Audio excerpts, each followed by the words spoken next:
Some experiences don't break you suddenly. They fade you slowly.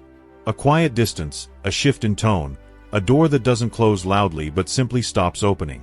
That's how rejection often arrives, not as an explosion, but as a slow withdrawal that leaves you wondering when you stopped being seen. And before you even process what happened, your mind begins to rewrite the story in the most painful way possible. If they walked away, something must be wrong with me. It's astonishing how quickly the human heart personalizes loss, how easily it turns someone else's decision into a judgment against its own worth. But rejection is rarely a reflection of your value. More often, it's a reflection of the other person's capacity. Capacity to communicate, to care, to commit, to grow. People do not always reject you because you are lacking. Sometimes they reject you because they are limited. They walk away not because you were unworthy, but because they were unready. Yet your mind, trained to seek explanations, assumes that the fault must be yours. You replay conversations, reanalyze details, search for signs that might reveal the exact moment everything shifted. If you look through a Stoic lens, however, the meaning changes. Instead of asking what you did wrong, you start asking what the situation exposed. What truth was hidden beneath your desire to be chosen? What parts of yourself were you suppressing just to maintain the connection? Rejection forces a kind of clarity that comfort never provides. It makes you confront where you shrank, where you tolerated, where you hoped someone else's inconsistency might someday transform into stability. It's not just the loss of a person, it's the loss of the illusions you built around them. The wound deepens when you begin to measure your identity by someone's absence. You start believing that your worth is something that can be handed to you or taken away depending on who stays. But value doesn't fluctuate like that. A diamond doesn't lose its brilliance because someone walked past it. A sunrise doesn't become less magnificent because someone chose to sleep in. Your worth is intrinsic, not negotiated. It was never meant to depend on someone's ability or inability to appreciate you. The Stoics taught that external events may shake us, but they do not define us. What defines us is how we choose to interpret and respond to those events. Being rejected is an external event. The internal story that follows is where the danger lies. If you allow rejection to convince you that you are unlovable, you imprison yourself in a belief that was never true. But if you use the same event to rediscover your boundaries, dignity, and self-respect, then rejection becomes not a wound, but a teacher. Think of how often you have stayed in situations long after your peace began to erode. How often you ignored your intuition because you feared losing someone. How many times you accepted emotional breadcrumbs hoping they would eventually become something whole. Rejection, as painful as it is, often shatters these illusions before they can destroy you. It shows you where you were compromising, where you were begging for clarity, where you were holding onto a story that no longer matched reality. It's easy to romanticize what's gone. The mind edits the past in a way that highlights the warmth and hides the harm. It convinces you that what you lost was perfect, when in truth, it might have simply been familiar. But the Stoic path challenges that illusion. It reminds you that what is meant for you will not require you to plead for reciprocity. It will not demand that you betray your own needs. It will not confuse, drain, or diminish you. Rejection removes what was unstable so you can rebuild on something real. Healing begins when you stop chasing explanations from people who were never capable of giving them. When you stop expecting closure from someone who didn't offer clarity even when they were close. When you stop believing that your happiness depends on being chosen by someone who couldn't handle your depth. You reclaim your power the moment you stop asking, "Why wasn't I enough for them?" and start asking, "Why was I willing to shrink for them?" You don't need to harden your heart to rise from rejection. You don't need to become cold or cynical. Strength is not emotional numbness. Strength is emotional clarity. It's being able to feel deeply without letting those feelings drag you into self-destruction. It's learning to observe your emotions instead of letting them dictate your worth. Pain is allowed. Confusion is allowed. But abandoning yourself in the process is not. At some point, the meaning of the rejection shifts. What once felt like humiliation starts to feel like protection. What once felt like abandonment starts to feel like release. You realize that someone leaving is not always the tragedy you imagined. It can be the moment you stop betraying yourself. The moment you stop begging for love that was meant to be given freely. The moment you stop settling for half-commitments, vague intentions, and emotional crumbs. With time and honesty, you begin to understand something profoundly liberating. You were never rejected for being not enough. You were redirected toward becoming whole. Before we go deeper, take a moment to support this message. Like the video to help it reach others who are carrying the weight of rejection. Subscribe for more reflections on emotional strength and modern Stoicism. And share in the comments. What kind of rejection are you turning into a turning point in your life? Your words might be the reminder someone desperately needs today. Rejection often plants its seeds long before the final goodbye. It begins in the small imbalances, the unanswered messages, the inconsistent effort, the moments when you felt yourself becoming optional in someone else's world. Yet you stayed, hoping that loyalty would eventually be reciprocated. When the end finally arrived, it hurt not just because someone walked away, but because you realized how long you had been walking alone while convincing yourself you weren't. This is the hidden cruelty of rejection. It rarely happens suddenly. It builds quietly inside you as you keep offering pieces of your heart to someone who is holding theirs back. You try harder, you listen more, you show up fully, thinking that one day your consistency will soften their distance. But love, respect, and effort can't be forced into existence. You cannot inspire depth in someone committed to staying shallow. And when they finally pull away, you're left with the weight of everything you invested. Not because it was wasted, but because it was never matched. From a Stoic perspective, this is where your power returns. You cannot change what someone failed to appreciate, but you can change what you continue to give yourself. Instead of asking why they didn't choose you, ask why you continued choosing them long after they stopped showing up. Instead of wondering what made you unworthy, question why you tolerated emotional crumbs when you deserved nourishment. Changing the question changes the direction of your healing. There's a moment, often quiet and unnoticed, when self-respect begins to rise after rejection. It happens when you catch yourself wanting to text them, yet you stop, not out of pride, but out of clarity. It happens when their silence no longer feels like a cliff you're hanging from, but simply a boundary you no longer need to cross. It happens when you look back and realize that you were the one offering stability, heart, and intention while the other person gave you uncertainty disguised as mystery. Rejection hurts most when you believe someone else holds the power to validate your existence. But the truth is that no person has the authority to define your worth, not even the one you longed for. What they rejected was not your soul, it was their own inability to meet it. People often step away from what they're not ready to nurture. They leave not because you lack something, but because you carried a depth they were not prepared to hold. Consider how often you gave chances that were never reciprocated. You hoped that patience would turn avoidance into presence. You tolerated mixed signals because you believed the connection felt different. You kept accepting less and less, thinking the right moment would finally come. But rejection teaches you a powerful truth. If someone truly sees your value, you will never have to convince them to stay. Part of healing is accepting that not everyone who enters your life is meant to stay. Some are chapters, not the entire book. But even chapters serve a purpose. They reveal patterns, boundaries, and blind spots. They show you where you mistake intensity for compatibility, where you confuse potential with reality, where you expect someone to love you the way you wish you could love yourself. Stoicism doesn't tell you to suppress the pain. It tells you to transform it, to observe it without drowning in it, to understand that emotions are natural, but they are not commands. You can feel disappointed without running back to the source of the disappointment. You can feel lonely without returning to the person who caused the loneliness in the first place.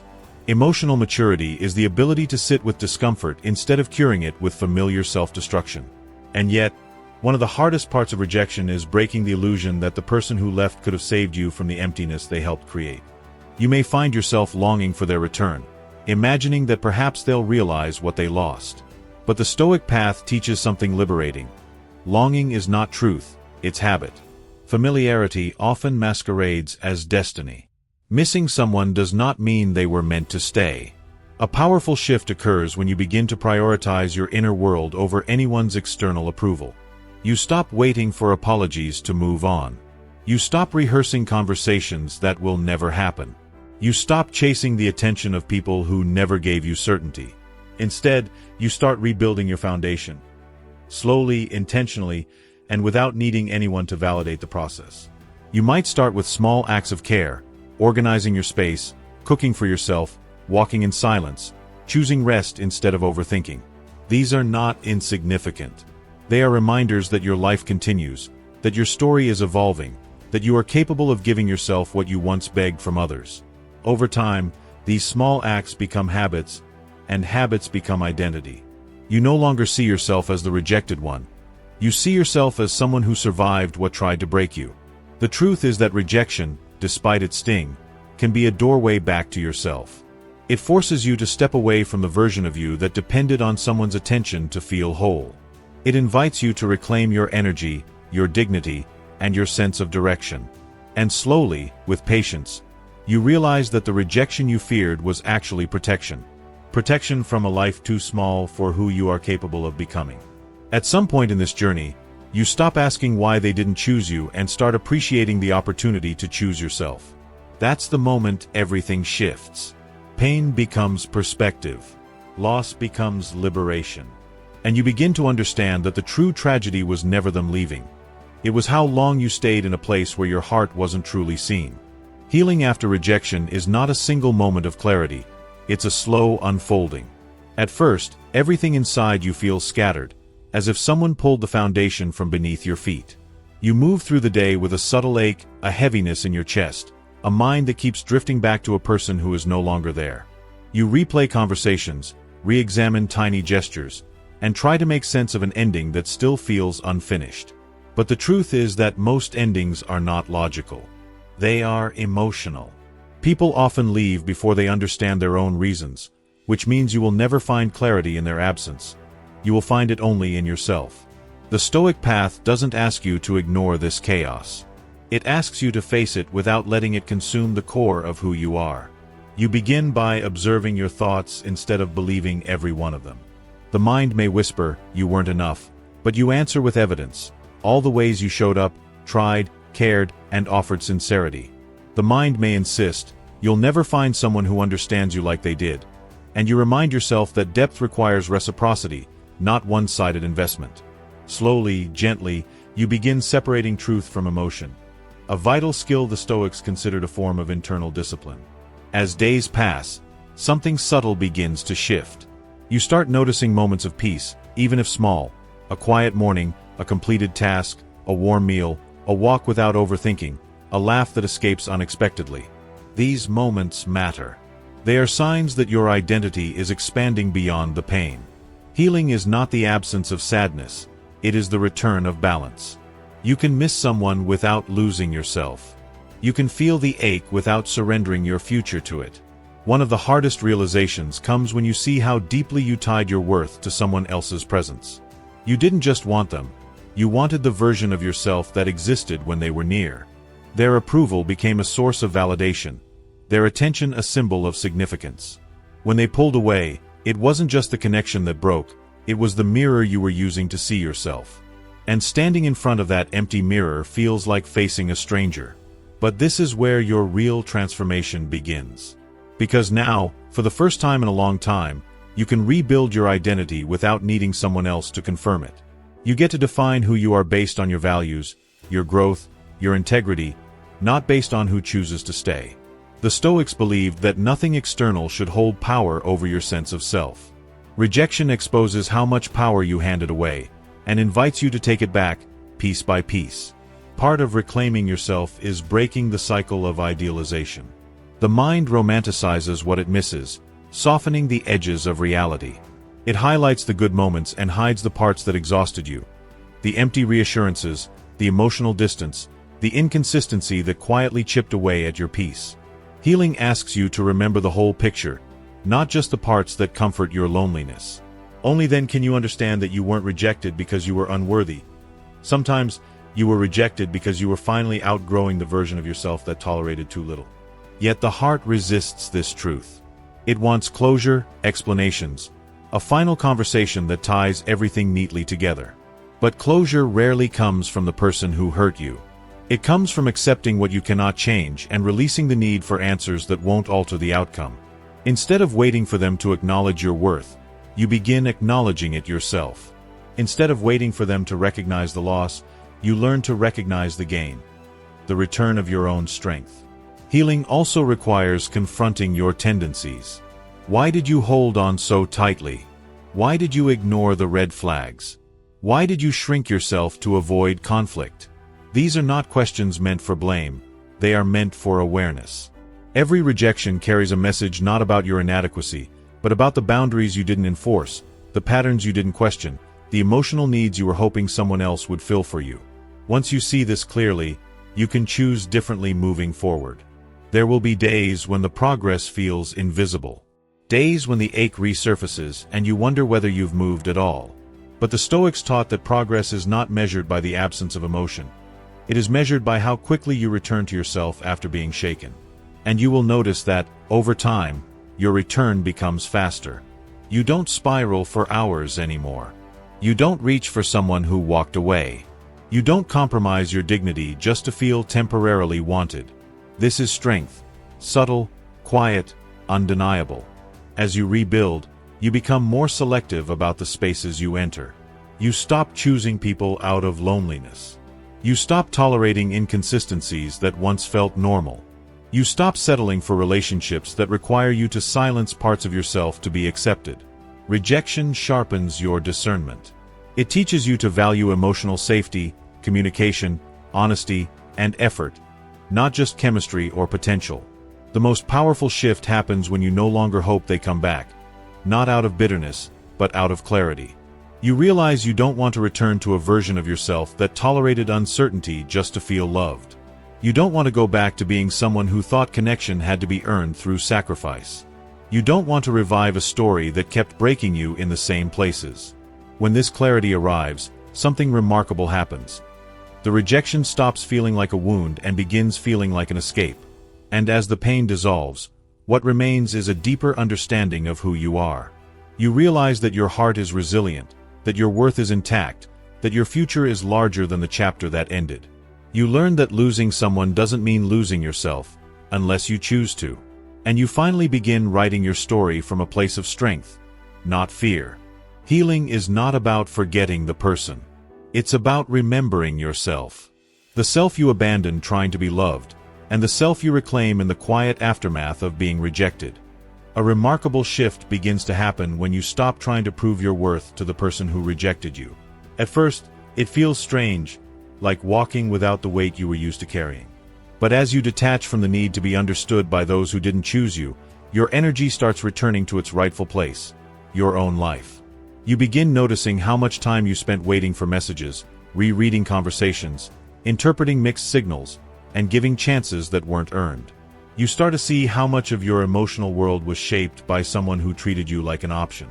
And in that clarity, something powerful awakens, a quiet refusal to ever shrink like that again. The person who once held so much of your attention begins to lose their emotional gravity. Not out of anger, but out of awareness. You see them as they are, not as you hoped they would become. You recognize that the connection you were fighting for was built more on potential than reality.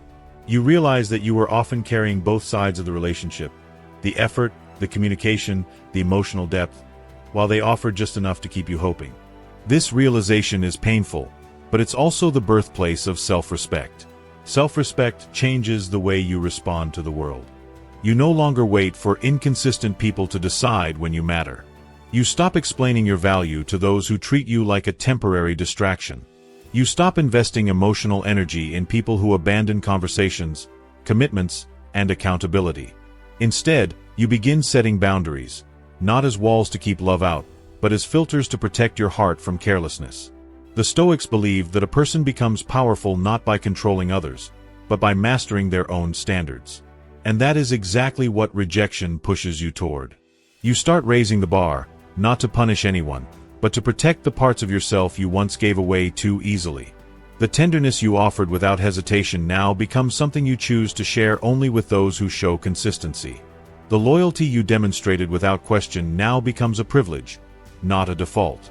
You learn to stay where you are valued, not where you are merely tolerated. As your self-respect grows, so does your silence.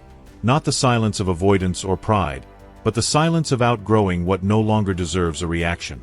You stop arguing with people who never intended to understand you. You stop revisiting conversations that only reopen old wounds. You stop seeking closure from those who avoided honesty when it mattered. Silence becomes a form of wisdom, proof that you no longer need to beg for peace from those who once disrupted it. Interestingly, this shift often creates a ripple effect. When you no longer chase, people begin to notice. Those who once ignored your presence may suddenly become curious about your distance. Those who once gave the bare minimum may attempt to offer more. Those who once assumed you would always be available may grow uncomfortable with the new boundaries you've built. But here's the truth. Your healing is not a performance for the people who hurt you. Their reactions are irrelevant. What matters is the person you are becoming, not the person they expected you to remain. Some will try to return, not because they finally recognized your worth, but because they recognize their comfort in how much of yourself you once gave away. They miss the version of you who forgave easily, gave endlessly, and waited patiently. But the healed version of you no longer exists in those patterns. You've learned that letting someone back into your life is not a reward for regret. It is a responsibility that requires consistency, honesty, and genuine change. If those qualities are missing, the door stays closed, not out of bitterness, but out of self-preservation. Part of your growth is accepting that not everyone you lose is a loss. Some departures are corrections. Some absences are protection. Some endings are beginnings disguised as heartbreak. And once you internalize this, your perspective shifts completely. You stop viewing rejection as abandonment and start viewing it as alignment. You understand that the people who walked away simply created space for connections that will meet you with the same depth you offer. This new version of you, calmer, clearer, more grounded, begins to attract different dynamics. People who bring chaos feel uncomfortable around your peace. People who rely on manipulation find no grip in your boundaries. People who play games lose interest when you respond with honesty. And people who value authenticity feel drawn to your presence. Your life becomes less crowded but more meaningful. And yet, with all this growth, you remain soft. Not because you are naive, but because you understand that softness is strength when it is chosen, not exploited. You still believe in love, in connection, in vulnerability. You've simply learned not to offer these parts of yourself to those who haven't earned them. You've learned that protecting your heart is not the same as closing it. It is an act of wisdom, not fear. The greatest irony of rejection is that it often leads you back to yourself. Not the version of you who begged for love, but the version of you who knows how to give it. Not the version who waited to be chosen, but the version who now chooses with intention. You begin prioritizing peace over attention, alignment over attachment, and self-respect over temporary comfort. You learn that the right connections are reciprocal. They don't leave you guessing, waiting, or doubting your worth. With time, you realize that the rejection that once felt unbearable was the very moment your story began to shift. It stripped away illusions, revealed truth, and pushed you toward a level of strength you wouldn't have reached otherwise.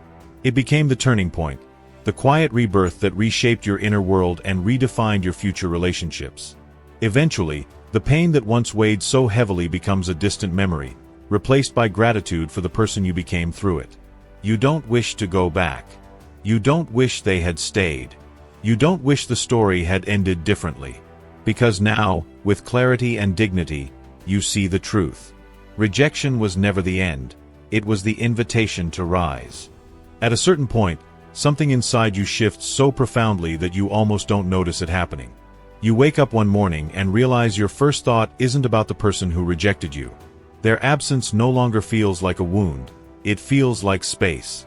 Space to breathe, space to grow, space to rebuild your life around something sturdier than someone else's inconsistent affection. What once consumed your mind now barely creates a ripple inside you. This isn't because you suppressed the pain. It's because you outgrew the version of yourself that needed their presence to feel whole. You begin to understand rejection not as a verdict but as a redirection. The life you're building now, the habits you're forming, the clarity you've gained, the boundaries you've learned to set, could only exist because something once fell apart. If the door had not closed, you would still be standing on the threshold waiting for someone else's permission to step forward. Instead, rejection forced you onto a path that demanded self-respect. It forced you to choose yourself in ways you never had before. The Stoics believed that adversity reveals character, not by making you someone new, but by stripping away what was never really you. Rejection does the same. It removes the illusions, fantasies, and hopes that clouded your vision. It exposes the ways you lowered your standards, the places you abandoned your needs, and the parts of yourself you quieted just to be accepted. And once you see those truths clearly, you cannot return to who you were before. You outgrow not just the person who rejected you, but the version of you that tolerated emotional uncertainty as a form of connection. This is the true revenge that a Stoic embraces, not to make someone regret losing you, but to become someone who no longer needs to be chosen by them. You stop waiting for apologies that will never arrive. You stop imagining scenarios where everything suddenly makes sense. You stop trying to decode mixed signals or interpret silence as something meaningful. Instead, you invest that energy into your own evolution. You become more intentional, more discerning, more grounded. And in that transformation, you find a peace that no validation could ever offer. What many people never understand is that your glow after rejection is not about proving a point. It's about reclaiming the parts of your identity that were quietly slipping away while you were trying to hold on to someone else. You start enjoying your own company. You start rediscovering forgotten passions, rebuilding dreams you once postponed, and nurturing relationships that were overshadowed by your emotional exhaustion. Your mind grows quieter, your standards rise, and your presence becomes more solid. You're not harder, you're clearer. And then, almost inevitably, those who once overlooked you begin to notice the difference. They sense the shift in your energy. They feel the distance in your silence. They recognize the strength in your new boundaries. Some may try to come back, not because they've changed, but because they feel the absence of the version of you who tolerated their inconsistency. But the healed heart does not reopen doors for people who only return out of boredom, convenience, or curiosity. You now understand that love without reciprocity is just emotional labor disguised as connection. The most profound part of healing is realizing that you are no longer emotionally available for situations that drain you. You stop trying to resurrect dead conversations. You stop hoping people will suddenly become who you imagined they were. You stop believing that potential is enough to sustain a relationship. Instead, you begin valuing action, effort, clarity, and depth. You become aligned with people who communicate directly, care consistently, and show integrity. Not because you're demanding perfection, but because you've learned the cost of accepting less. This new phase of your life is not defined by the rejection you experienced, but by the responsibility you accepted afterward. You became the guardian of your own peace. You learned to protect your time, your emotions, and your future. And in doing so, you discovered something essential. You were never too much. You were simply offering yourself where too little was the norm. Your intensity wasn't the problem. Their inability to meet it was. Eventually, you look back with gratitude rather than bitterness. You can acknowledge the pain without being owned by it. You can remember the person without wanting them back.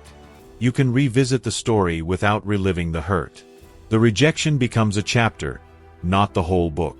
It becomes the lesson that shaped your boundaries, the catalyst that sparked your transformation, the reason you finally became loyal to yourself. This is what rising after rejection truly means. Not walking with arrogance, but walking with alignment. Not displaying strength to the world, but embodying it in silence.